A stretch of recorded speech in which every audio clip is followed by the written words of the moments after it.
Hello and welcome to another episode of Elevate, a DBNC leadership podcast where we have conversations with non-traditional and diverse leaders. Enjoy! My name is Christian Fox, and today I am joined by a very special guest, Bill Sinclair. Bill, how are you today? I'm very good. Thanks for having me. Yeah, thank you so much for coming today, and happy Pride Month. Happy Pride. Yeah, so can you tell us a little bit about yourself and the work that is done by the Neighbourhood Group? Yeah, so my name is Bill Sinclair. I was raised in Mississauga, in Clarkson, not too far away. I'm a social worker. I did my master's in social work at U of T and stayed on in Toronto after that to work. I'm currently the CEO of the Neighbourhood Group Community Services. But I've always worked in neighborhood centers like Dixie Bloor. I love that kind of work, the working with all ages, working on building communities and building neighborhoods, and using a community development and social justice approach to this work. That's been my passion I've only worked for two places in 35 years. Including the Neighbourhood Group Community Services. So the Neighbourhood Group, I'm very proud of it and I'm very close to it. I've been there now 25 years at the organization.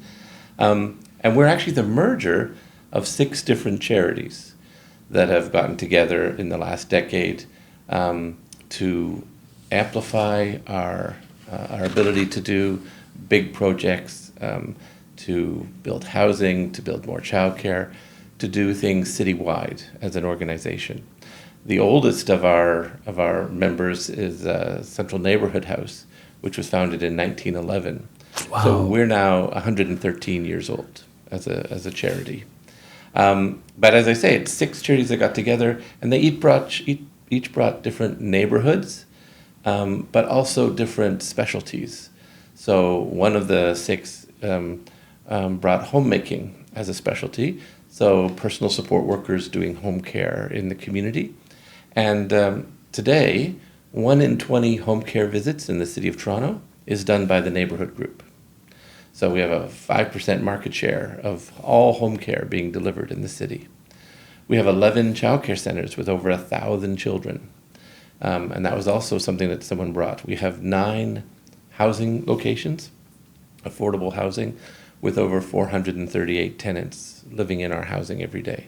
And so another member of our group brought that in. And so, we see ourselves as an amalgamation of all these different programs and services, but using a neighborhood house model, a neighborhood place model of working with people. I'm the CEO. I started off as a summer student in the organization and was a housing worker, volunteer coordinator, program manager, later program director, associate executive director, and now CEO. So I've been very fortunate to love my work and have work I can love and spend my career really in neighborhood centers. That's amazing. Yeah, I find that really interesting that you're the CEO, but you just started off as a summer student. What was that journey like from just starting there out of school and then all the way to CEO now? Well, I appreciate that I sort of know the organization from the ground up, that I've worked frontline, I was in the union, I've done all these different roles, and that I feel it's important as CEO that I really live and breathe and walk the talk of the organization and the values of the organization. And I was just a kid back then, of course, and over time I've learned a lot and had wonderful mentors and learned from people in the organization. And I was able to stay in the organization and have new experiences and promote. And so I'm a big believer in that. We have a lot of people who are long time. I mean, it feels like I do nothing but go to retirement parties these days, but I've had 4 people retire this year after 25, 30, 35, and 40 years at the charity. And so people have found a career, found a lifetime in neighborhood centers. And I think that is important, that that this work is valued as a career and not something people kind of do as a sideline or a temporary gig, or things that don't have that aren't lasting values as a career. So I really appreciated the opportunity to grow with the Neighborhood Group. Yeah, that's very cool that you have been essentially able to experience almost every aspect. There's not too many jobs where you can start, start as a student. Go from one organization to another. But I hope we can make that possible within our organizations. And then even more, I do believe in hiring our program participants and our volunteers. So I see that neighborhood centers and neighborhood houses are like an ecosystem, that someone may at one point in their life come in to use the services, maybe as a newcomer or someone who's facing challenges in their life, and you want to provide them opportunities to meet their goals, but also to volunteer, to have friendships, to gain skills, to be employed. In our latest strategic plan, we set the goal that 1 in 5 hiring, so 20% of all new hires, are going to be program participants. So, there's an HR. Everyone says how there's an HR crisis in the nonprofit sector, that there's not enough staff and things like that. But we have all of these wonderful volunteers and program participants who we need to hire them, welcome them. If they need on-the-job training, provide them on-the-job training. If they need certification, we need to find a way to get them certification. But they can grow with the organization as well, and find a career, and find a life in Canada, and find a life in these organizations. That's how most neighborhood centers started, with interested volunteers in the community who ended up eventually getting paid jobs to do the work, and becoming staff. But somehow along the way, organizations became institutionalized, and they stopped being a collection of neighbors who just got together to solve problems and to provide mutual support to each other.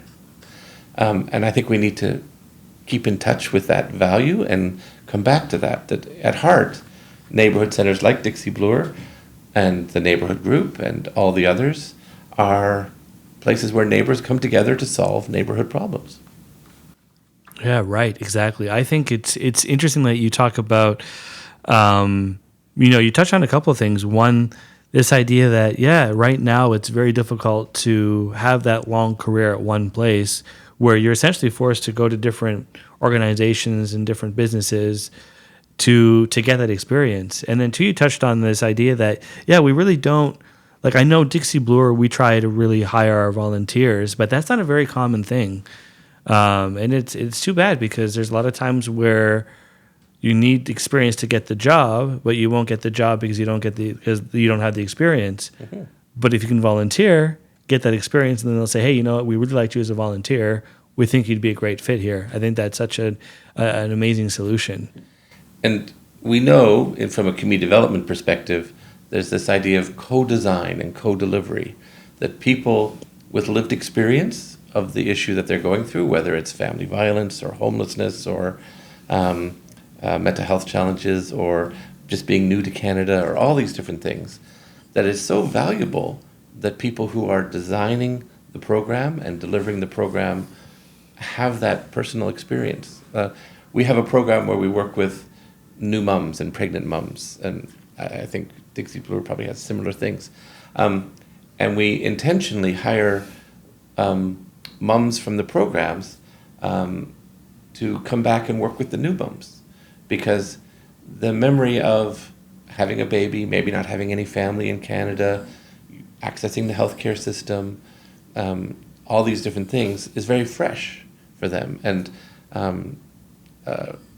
that is like so valuable. Like, the new mums have someone they can relate to, and we invite the new mums, the mums, to bring their kids to the program, to show that, I was where you are 2 years ago, and this is where I am now, and this is my family. And I think that has real meaning in our work. And so we try to replicate that in all of our programs. Yeah, that's a huge thing to know that the people running the programs have the experience of the participants, and that, okay, they're not just making stuff up. They're not just saying, oh, here's what I think you should do. It's like, no, what we've designed is coming from our own experiences. That is huge. So you touched on that program for pregnant women and new mothers.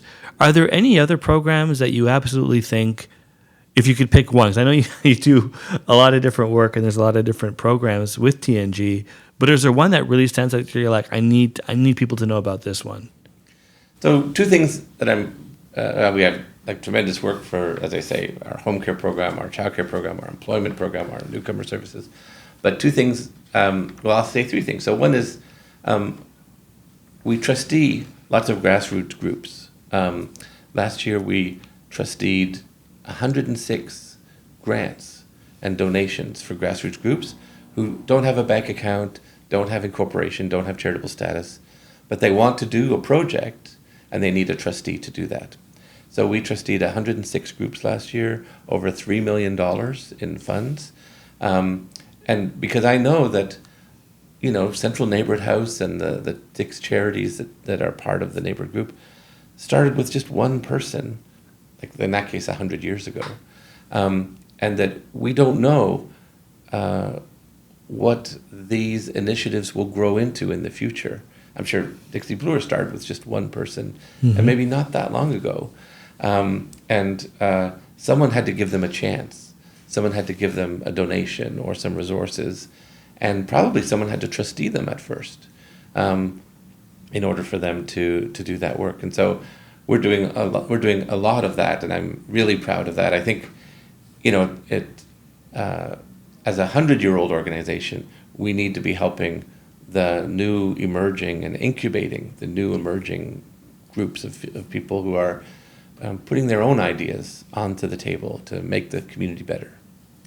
The second one is our peer programs. So across our organization, we have over 250 peer leaders who are program participants that we hire and employ to co-design and co-deliver services in our youth center, our employment program. Even one of our daycare parents runs a Facebook page for all of our daycare parents so they can keep in touch, and tips and advice and just, parents helping parents.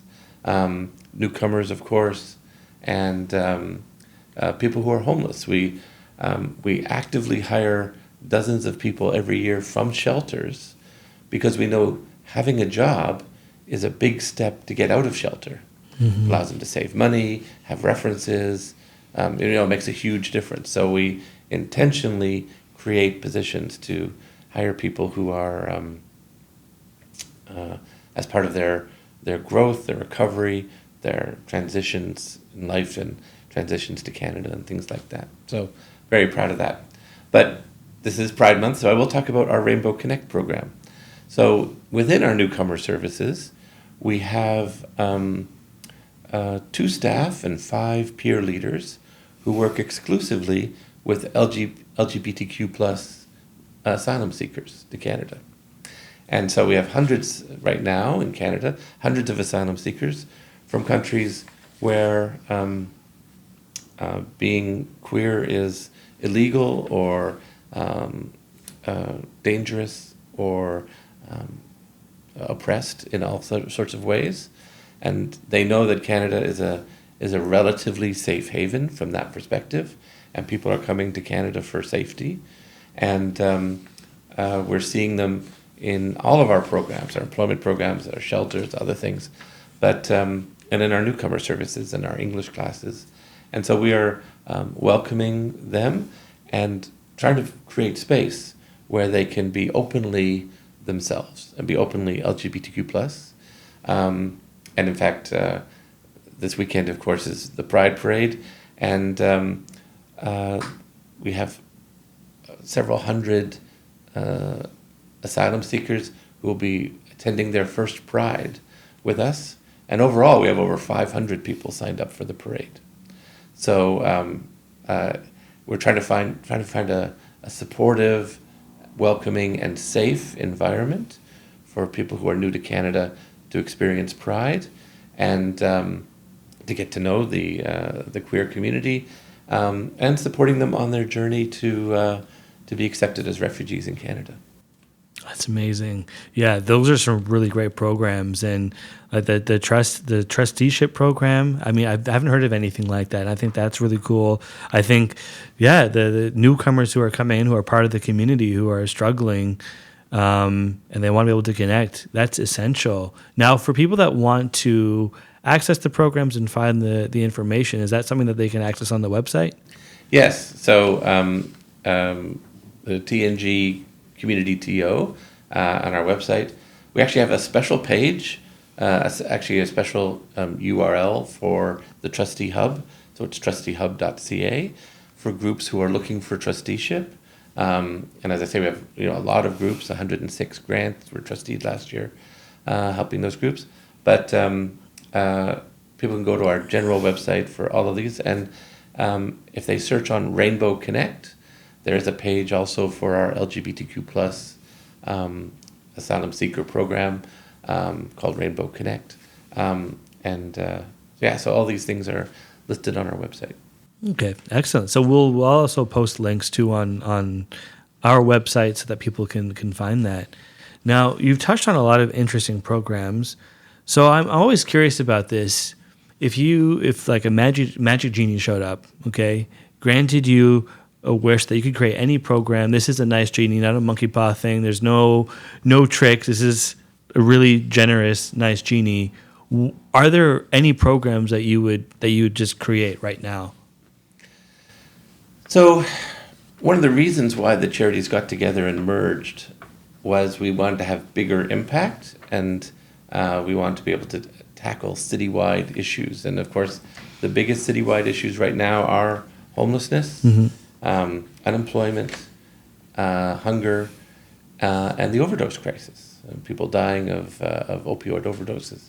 And we're trying to address all of these ourselves. So we run a safe injection site. We work in 18 shelters. We have our 9 housing buildings. We run a food bank and lots of food and lots of programs.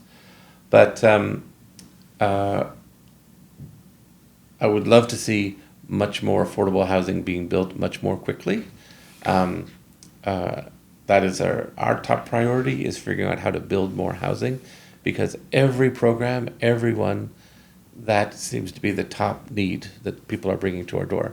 That and unemployment, and they're kind of linked, that if people had a job that paid better, they could afford better housing, and that's part of the problems. Or so we need housing and we need jobs that pay to support families in our communities. So that's one of the reasons why we're trying to be a good employer ourselves. We're trying to hire people.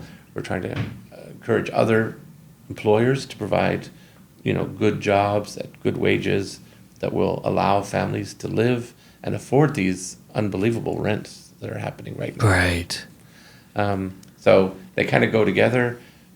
People need a job in order to get housing, but people need housing to get a job. It's like a catch-22.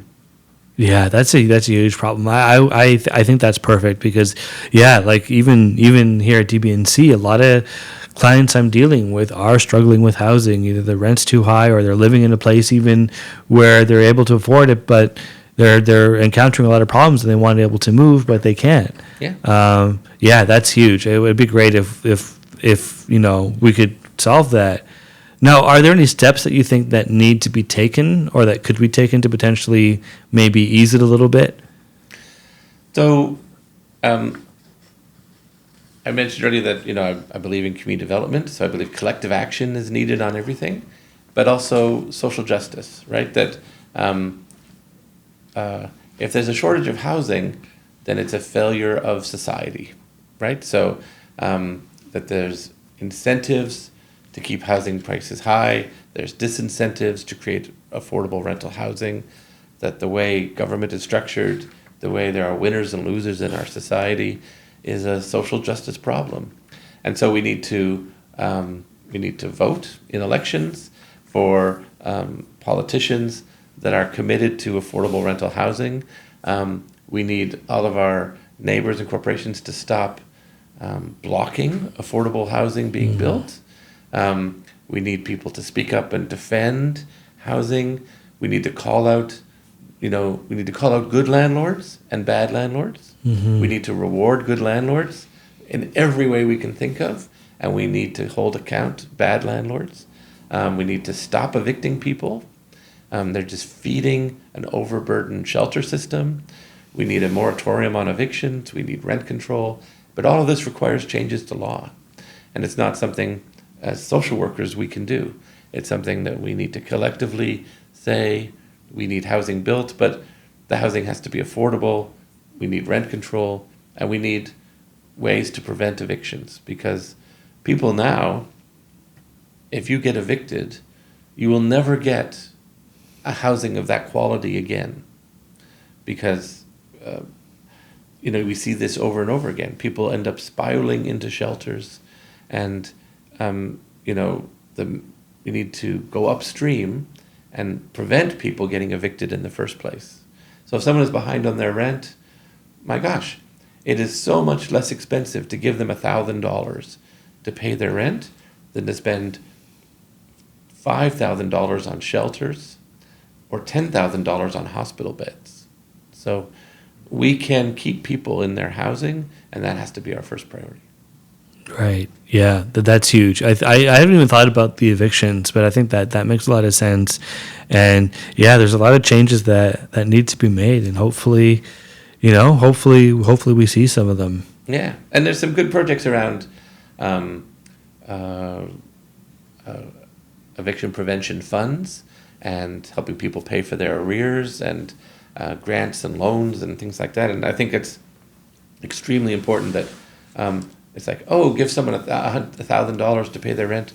It seems like a lot of money, but it's actually so much cheaper than the alternative. If they end up in a shelter or in a hospital, it is so much better to just pay their rent, catch them up, stop the eviction.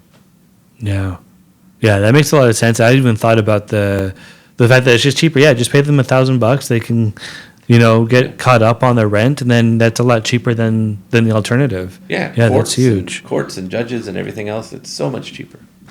Anyway. Yeah. So I just actually wanted to shift gears a little bit, because we touched on Pride. It's Pride Month. And I'm just wondering, what kind of challenges have you faced, if any, in your professional journey being part of the community? Sure. So I'm a gay man,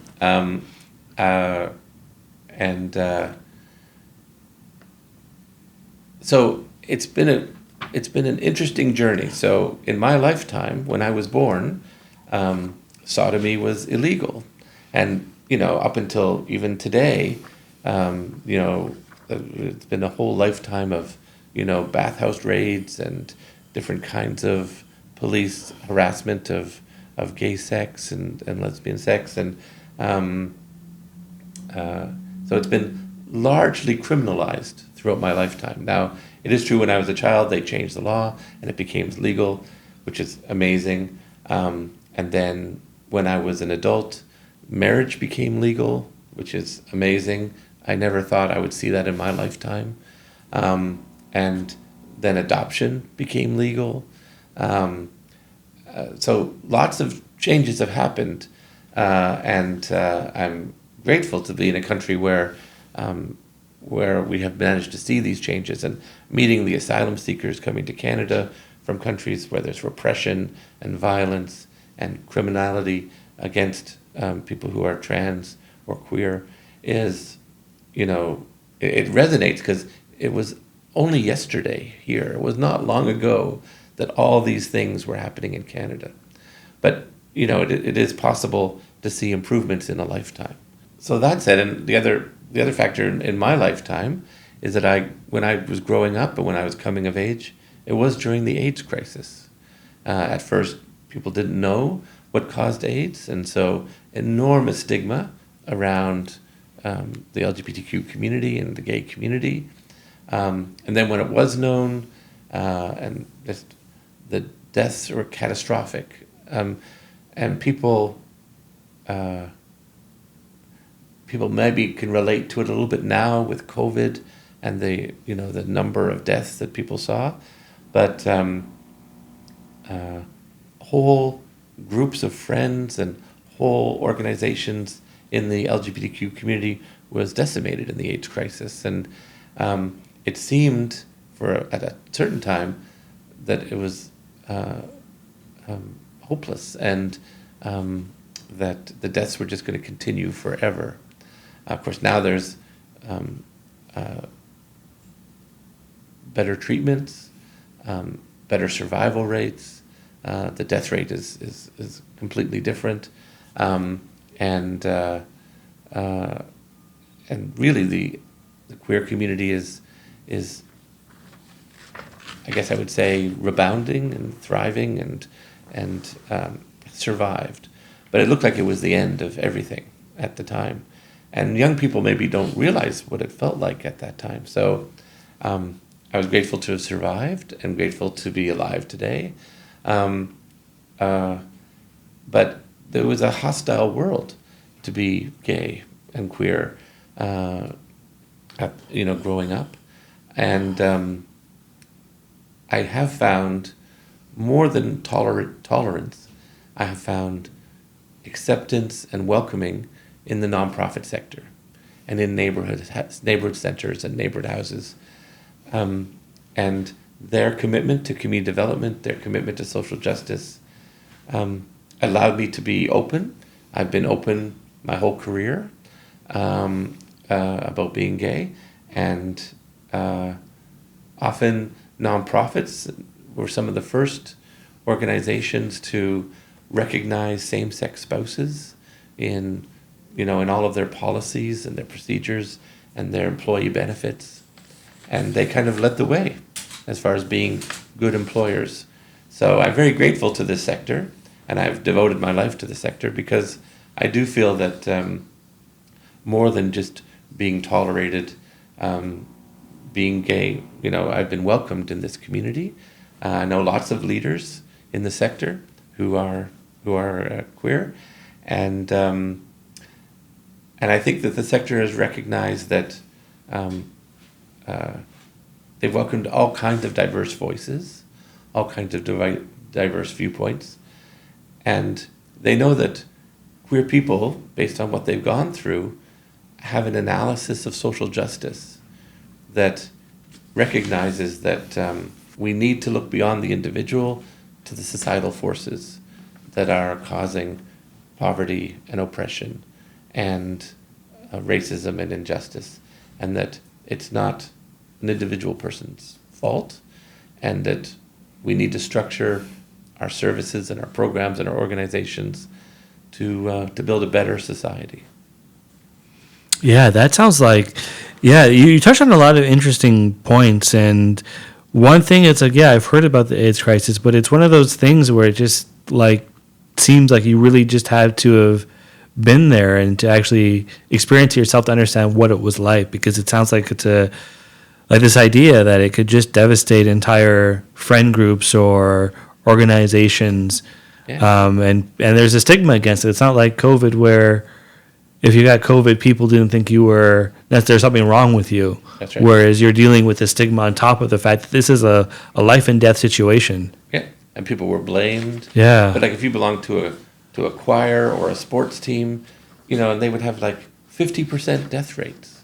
It's like what we saw in some nursing homes, right, where the death rates were really quite remarkable and shocking and tragic, except that people were also blamed for it, and everybody everyone was tainted, and it sort of drove people into the closet, it drove people into secrecy, in most parts of society, as I say, except for the nonprofit world, the world that we work in, where it was more than tolerated. Difference was still accepted and welcomed, and I think that's really important. Yeah, that's huge, and I think it makes a lot of sense that you point out that the reason a lot of people that work in the nonprofit industry and are more open to it because they have experienced that. And like if you are dealing with that, like any kind of oppression, but if you are dealing with the stigma about being part of the LGBTQ 2S plus community, then you're already naturally more inclined to think about social justice. Yeah. That's huge. Now, and I identify as he, him. I'm a white male, cisgender, so I have a lot of privileges in Canadian society, but this has given me a window of understanding that I can't trust the healthcare system is always working in my best interests without vigilance and paying attention. I can't trust that the police and court system is neutral or supportive. I can't trust that government is automatically working in the best interests of residents and citizens unless we work at it. Because I've seen that all those things, that the healthcare system completely abandoned the gay community during the AIDS crisis, that there's still police harassment of and especially trans people today, and that government are passing regressive laws about trans rights. So none of this can be taken for granted, and I think newcomers and people of color and people with disabilities and other people have been, have also seen that and learned that and incorporated that analysis into how we look at things. That the healthcare system can be a great thing, but only if we make it a great thing.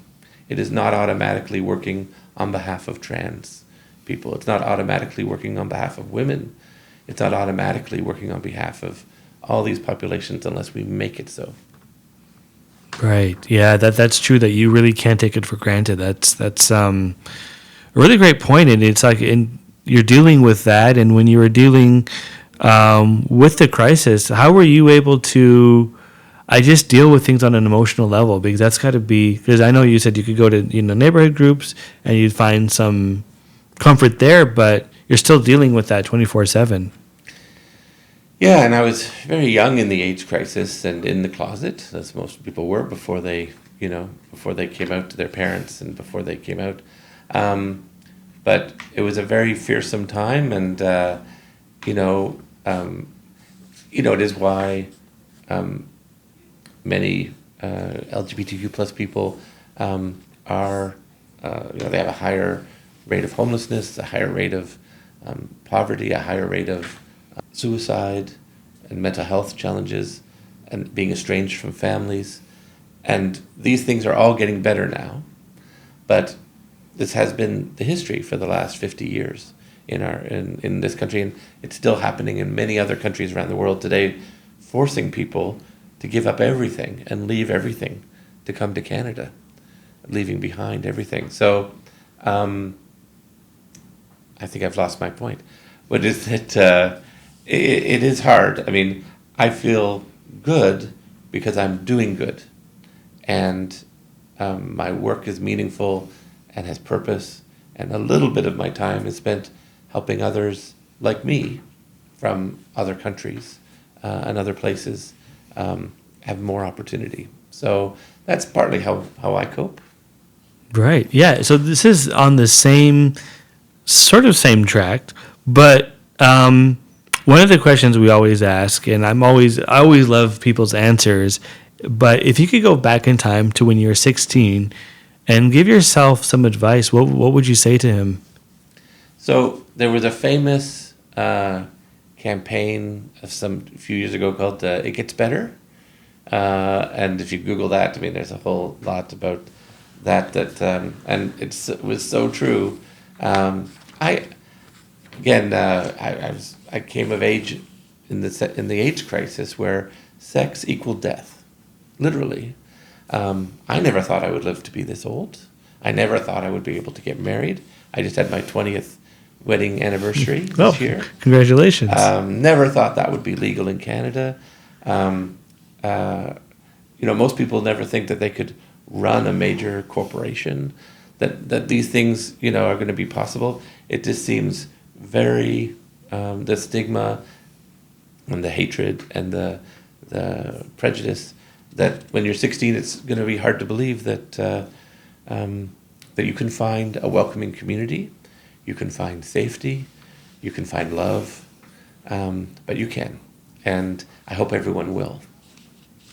Yeah, that's so true, because I think like a lot of times 16, regardless of what you're going through, if you know that things are going to get better, you are going to be able to find that security, that safety, and find love. I think that sometimes we just need to hear that, because as a 16-year-old, I feel like I'm about what, like 14, 15 years out from that. So it's still sort of in my recent memory.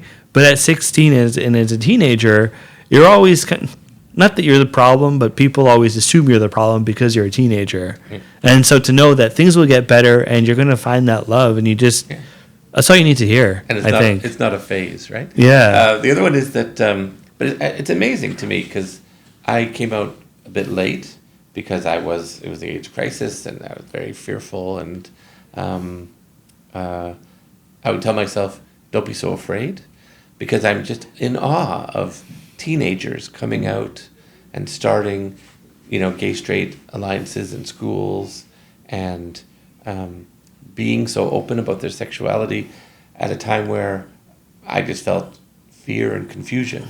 I'm so in awe of the younger generation today. Yeah, they are amazing, and it's just so incredible to see what work they're doing. And we need to support them, because we know there's a certain amount of bravado in teenagers as well, that inside they have all the same insecurities, they have all the same anxieties. Maybe they're a little different from the anxieties that I faced or that other people face, but we have to support them and make sure that they're protected from attack and have opportunities. Yeah, that's so true. I can't say that any better. But yeah, I just want to thank you so much for your time today. It's been a great conversation. My pleasure. Happy to be part of your podcast.